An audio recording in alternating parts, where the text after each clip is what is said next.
Aqui, onde agora a vêem, começando no Largo do Pelourinho e terminando ali ao fundo, na Rua 31 de Janeiro, e que hoje pouco mais de 100 metros terá, fica a rua que, no dizer de Gaspar Frutuoso, era a mais grande e larga rua da cidade do Funchal.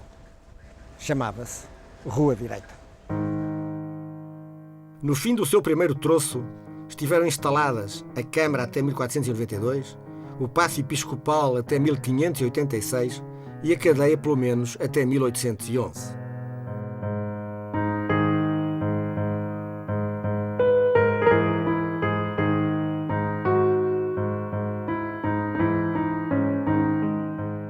Ainda se guarda da cadeia o nome na Rua da Cadeia Velha.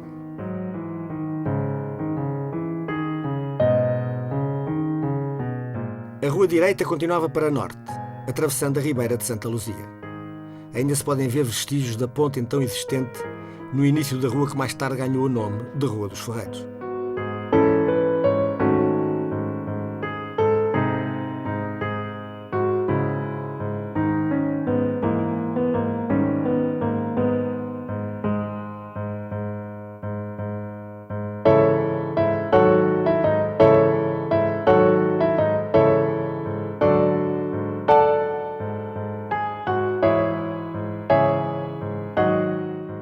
Onde hoje é o Largo do Torreão, tornava a atravessar a Ribeira de Santa Luzia.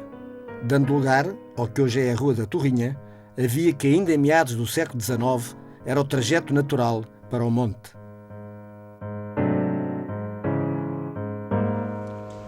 Logo passada a Ribeira de Santa Luzia e subindo o primeiro troço da Rua dos Ferreiros, chega-se ao Largo do Chafariz, onde em 1570 havia a igreja de São Sebastião. Em frente dela, segundo Mateus Fernandes, estavam os engenhos e casas de Zenóbio Ascioli.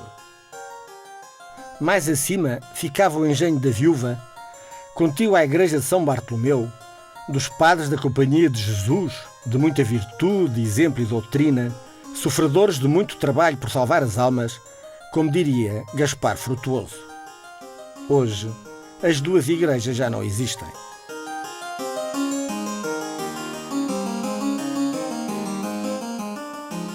Era uma rua estruturante, pois além de abrir o interior da cidade ao mar, António Aragão cita a existência na margem direita da Ribeira de Santa Luzia de 10 engenhos, fora os moinhos de pão que laboravam a nascente e das ferrarias e outras oficinas que trabalhavam a jusante.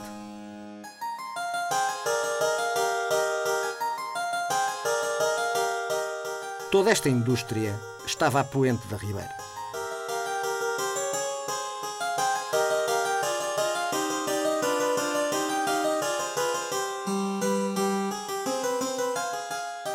Tal como mais tarde aconteceria, e se pode ver nas fotografias do século passado, a azáfama da produção açucareira ocuparia muita gente.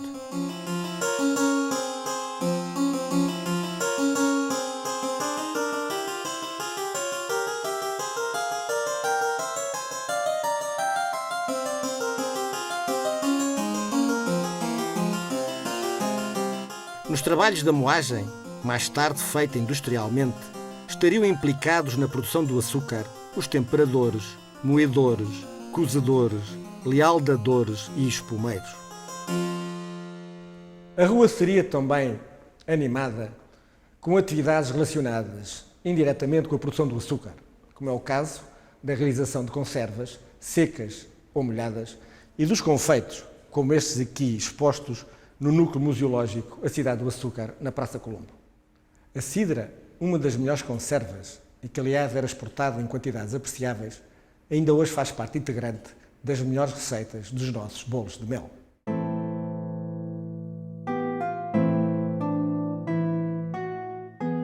Todas estas tarefas árduas acabavam na feitura dos pães de açúcar, armazenados depois em caixas especialmente feitas para o seu transporte, como estas que se podem ver no Museu da Quinta das Cruzes.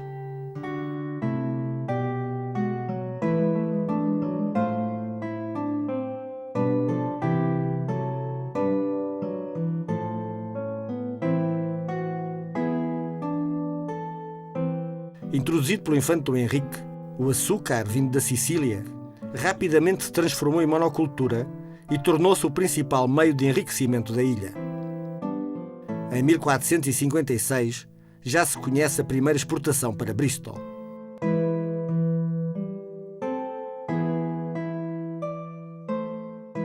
Em 1466, 10 anos depois, é decretada a diminuição do imposto do açúcar de 1/3 para 1/4.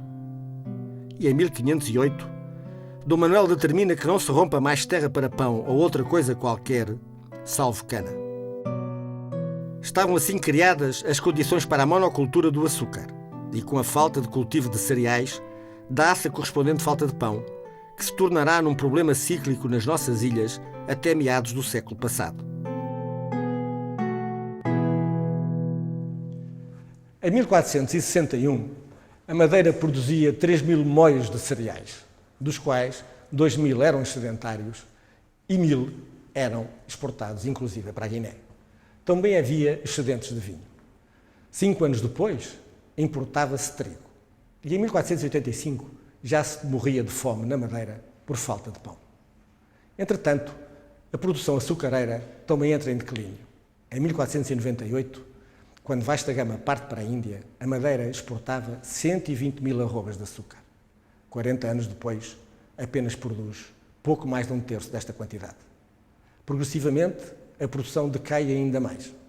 E então, a vinha vem tomar o lugar dos canaviais.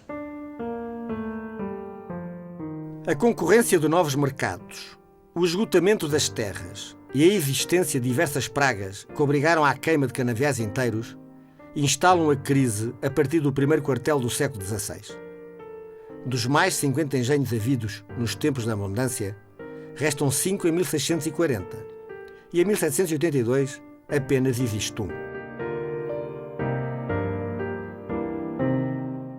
A cultura da cana e a produção do açúcar eram feitos com o recurso de mão de obra escrava.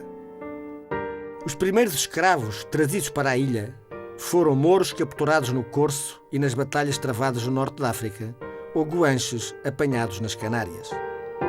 Depois, os escravos foram importados em grande escala, principalmente da Guiné, para trabalharem nas duas tarefas do arroteamento das terras e na produção sacarina, sendo ocupados muitos na plantação e moagem da cana. Eram tão numerosos que em 1489 se temia a sua revolta, sendo grande a preocupação por não haver meios que pudessem fazer frente a uma possível sublevação.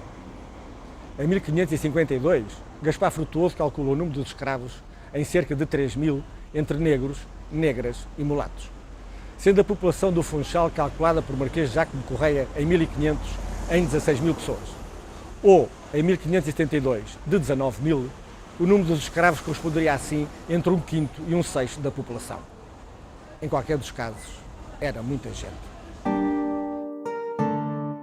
A diminuição drástica da produção açucareira vai contribuir para que os escravos nela ocupados passassem a ser desviados para outras tarefas domésticas. Os seus senhores, impedidos economicamente de os manterem, progressivamente libertam-nos e assim os antigos escravos misturam-se livremente com a restante população.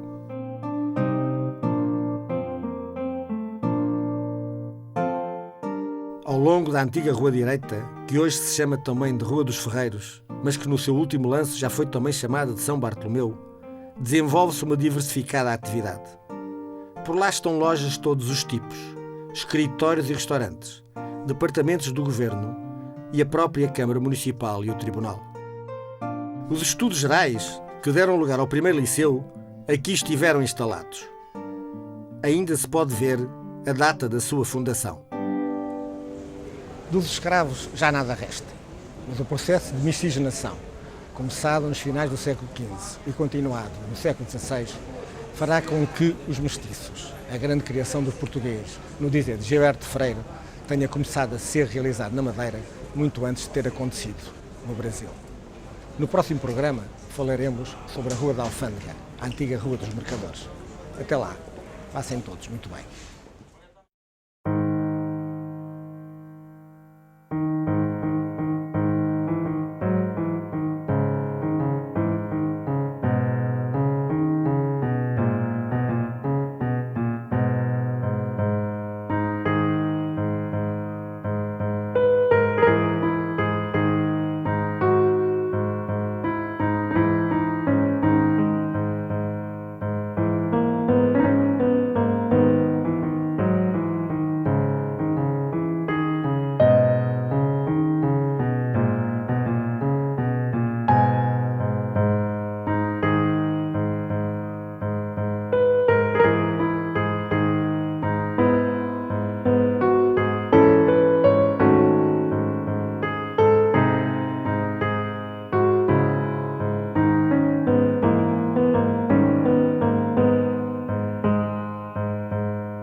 Produção Edicarte, com Eduardo Costa Produções, para a RTP Madeira, com o patrocínio de Funchal 500 anos.